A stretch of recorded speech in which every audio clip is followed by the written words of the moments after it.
Gary, round 14 and another bitter pill to swallow. A 19-point last quarter lead let slip as we went down to Richmond by 8 points. You must be getting sick of these close losses. Yeah, well, that's 4 of them, Sam, and I guess obviously what we always try to do is have a fairly balanced approach to why the losses occur and what we can do about them. And look, I thought in the first quarter we defended pretty well. It was 2-1, and it probably ended up being turnover to turnover, as in by that I mean that we'd win the ball and then of course we would turn it over through either their pressure decisions that we made were not as an advantage to us, and then of course it'll be similar when Richmond got the ball. So overall I went in a quarter time thinking that if we just structured some of the positions to be a little bit better in relation to when we didn't have the ball, I thought we would perform better, and the second quarter turned out that way, and we forced them into shots on goal which were probably quite wide, especially in this pocket where both teams came out to the left of where our change rooms were, and then we were able to get a little bit of ascendancy, I thought, on the scoreboard with our accurate scoring for goal. Then the third quarter we just unfortunately lost our way, especially at the centre bounces, and there was probably somewhere between I think 6 to 8 clearances that they got, which is an issue that we certainly need to address. But having said that, we're able to go goal for goal, and of course we got that little margin at three-quarter time of 2 goals. So I thought overall our ball movement was better and the way we actually stayed in the game. But to allow them to kick 6 goals to 2 in the last quarter, and I thought when Mitch Wolferden's kick got smothered in the pocket, that was probably a genuine chance for us to go, I think at that stage, 25 points in front. And I thought it would have been pretty difficult for Richmond to get back into the game, but it wasn't to be. And then we gave away a couple of really unnecessary frees. Tom Langford through the corridor when Damien Mercedes had the ball 30 metres out from their goal. That was a goal. Nathan Batsanis got a little bit rattled, and of course he gave away an undisciplined free, so there's 2 goals. And all of a sudden they scored, I think, 2 from their kick-in, so there's 4 goals.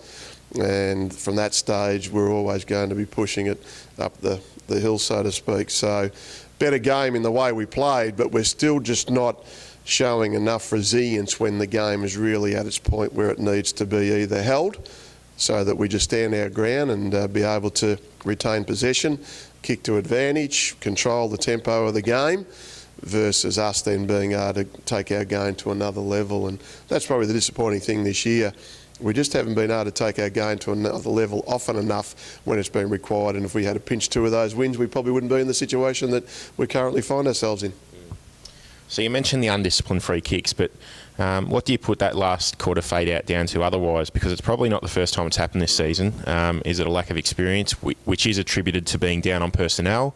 Is it a lack of fitness, a lack of composure, maybe some structural deficiencies, or a combination of all of the above? And we should just mention that a similar question was asked on our Facebook page by Simon Addicote, who did say that, like us and all other supporters, he's getting a little bit frustrated by the close losses at the moment. Well, Simon, you're not on your own, and of course I'd be certainly to say that I'm the most frustrated out of all, because obviously I'm the head coach. So in answer to those questions, it could be inexperience. It's certainly not fitness, because fitness is never an issue, but it is actually doing the work. So not being fit enough, but being fit enough and then not mentally able to put that into play is, I think, one reason. Certainly we're not defending well in relation to when we lose the ball, so we can't cut it off at the source, so to speak. There'll be a Richmond kick-in, we'll lose it from that point, and it might be 60 metres out from our goal, and then obviously they can get their game happening in relation to working the ball into their forward line for a score or a mark, and McBean got a couple of those in the last quarter. So I think that's an issue. So that means that we're possibly not working hard enough back to assist our defenders. I think our defenders are getting caught out between how much they play off their particular opponents. So there's a thing called referencing off. Now that's all well and good, but if we're not actually getting the pressure at the source, then those players, and in yesterday's game were Richmond players, they're pretty free to then get the ball over the back of obviously the defender, and of course that's where a forward's running, is goal side run, because he wants the ball chipped over the defender's head. So I think that's an issue. Certainly our decision making in relation to what we do when we've got control of the ball. At times we kicked when we could have handballed. At times we handballed and we could have kicked. So there's a little bit of that in two minds type scenario, and that could be a bit of self-preservation. It could be obviously the pressures getting to the individuals. It could be a combination of both those. So, but when you're losing out of the middle as we were, then that puts a lot of strain on your defence. And of course, if we're not retaining the ball inside our forward line, so it comes in and goes out quickly, then obviously that doesn't give our mids or defenders time enough to set up. So it's a quick in, but it's also a very quick out. So there are things that in the past we probably were able to control. And then when a game gets tight, you want players to be really making sure that they absorb the pressure, but then exert the pressure back on the opposition. And we didn't do that and lost by 8 points. Having said all that, we should give a special mention to Oakley Chargers co-captain Ben Crocker, who played a great game on debut for Port Melbourne as an 18-year-old. Is he someone the side can look forward to retaining for a few games throughout the rest of the season? Because he really seemed to sort of give us something across that half-forward line, which we might have been lacking in previous weeks. Yeah, no, I think you're right there, Sam, and obviously that's to do also too with his size.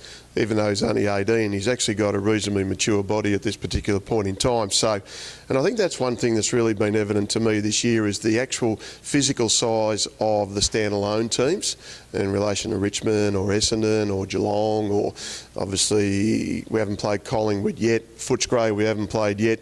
And there just is a real gap between the physical size of our boys compared to what those full-time footballers can actually turn out like. So that's a bit of an issue, but I think Crocker certainly held his own, and he is a bit bigger than Clay Johnson and Blake Pearson and Chris Michaelides, so that physical size of him I think augurs well for the future. And the sad thing is that we probably won't be able to get him again because according to the people in the know, and these are the people around AFL Victoria circles and also two Oakley Chargers circles, that he'll be their #1 draftee possibility.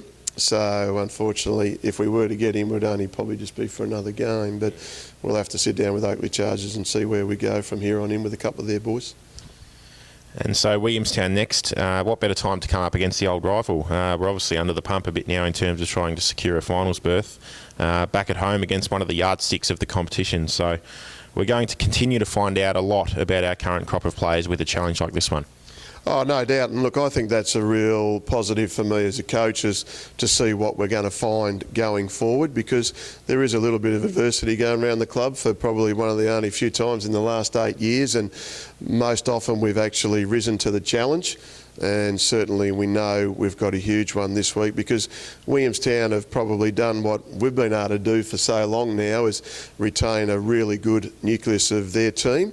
I think they only lost a couple from last year's side that made the prelim, and they've been able to recruit well, and they're certainly playing very well as a side. And I think they might be the #1 team for scores in attack this year, closely followed by Footscray, and I think they're also too quite high up for obviously defensive action. So that gives them a chance to do what they need to be doing, but we've got to break that down. And certainly I thought we played our best footy for a month yesterday, even though we came up short. So if we can actually carry that again into this week, and we'll look at whether there's any changes that need to be made. And the reserves had a win down at Frankston yesterday, so we've got to look at who played well in that particular game. And we've just got to keep finding out about what we've got right now, because certainly we still believe we're a chance to be making the finals, and there's obviously 6 games to go.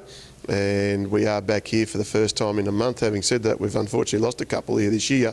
So, but the beauty about footy is you always get another chance, and certainly we'll be wanting to put our best 4-quarter performance in for quite some time on Saturday to win the game. And just quickly to finish, we've got a return of Ask Ayres this week, and with another question coming from Chris Sewell, who wants to know about the current spate of injuries. Any names getting closer to a return in the next couple of weeks? Oh, that's a real good question, Chris. You know, when I walked into the office last Monday, we had 22 that didn't play for either injury, personal situations or state rep footy, and we got that back to 19. So, but then again, we've got to do our due diligence and see what the medical room's going to be like tonight. So at this stage, the possibilities are minimal as to who's going to come back, which is a little bit of a shame because Shannon Lang got through his first full match anyway, to a degree yesterday. Shannon Taylor had to go back to the twos because he missed the week before, and look, he kicked 3 goals, but really we've got to keep looking at probably guys that haven't had a lot of footy to just keep improving. Billy Hogan had a better game because he's missed a lot this year with his thumb. Riley Hogan's been playing okay. Caleb Veering's been playing okay. Nick Prowse has been playing okay. So there's a lot of just okays without actually being in what I call blue chip form. So you don't really want to gift guys games because they've got to earn it, and we need that internal pressure. So at this stage, Chris, it doesn't look like there will be too many coming back, mate. So hopefully by the end of the week that'll change. Well, Gary, thanks for joining Borough TV. Best of luck this week. Thanks, Sam.